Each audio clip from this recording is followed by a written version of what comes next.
एक सुंदर युवती पड़ोसी युवक के प्रेम पाश में बंध गई। दोनों ने लोक भय से कहीं अन्यत्र जा बसने का निश्चय किया और रात्रि में घर छोड़ दिया।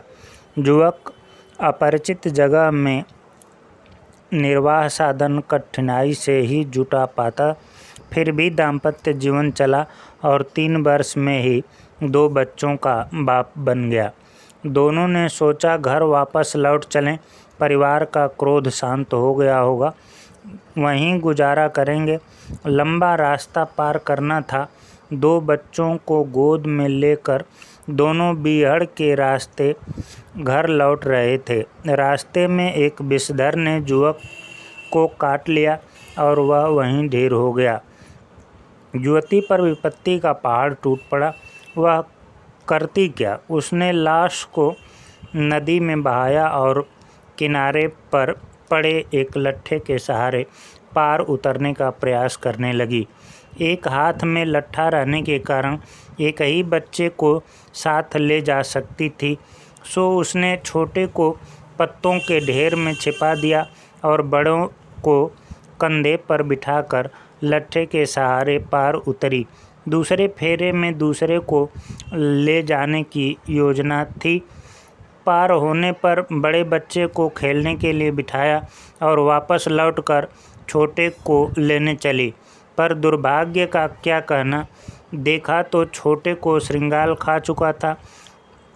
सिर धुनती लौटी तो देखा कि माँ से मिलने की आतुरता में बड़ा बेटा नदी तट पर जा पहुँचा और प्रवाह में बह गया। अब उसका पूरा परिवार, पूरा संसार लुट चुका था। रोती बिलखती एकाकी पितृगृह की ओर चलती रही। घर पहुंचने पर नज़ारे दूसरे ही दिखे।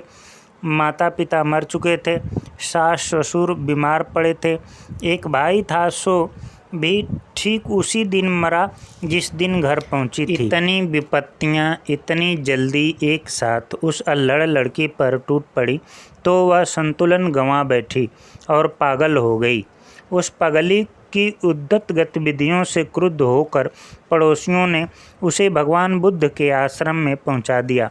उस वातावरण में देर तक रहने के बाद शोक घटा और उसकी समझ फिर से लौटने लगी। अवसर देखकर भगवान ने उसे बुलाया, पास बिठाया और स्नेहपूर्वक उसे नया नाम दिया, पट्टाचारा। गंभीर मुद्रा में बोले, भद्रे, यह संसार जलती आग की तरह है। हम सब इसमें ईंधन की तरह जलते रहते हैं। जन्मने वाले के लिए मरण एक ध्रुव सत्य है। रोने से भी वह नहीं रुकता है। कर्म चक्र के में बंधे हम सभी मर्माहत की तरह रह रहे हैं। तथागत बुद्ध के अमृत वचन पट्टाचारा के अंतराल को छू गए। उसने शोक के परिधान उतार फेंके और महासत्य की शरण में जाने वाली चीवरधारी तपस्विनों की पंक्ति में जा बैठी।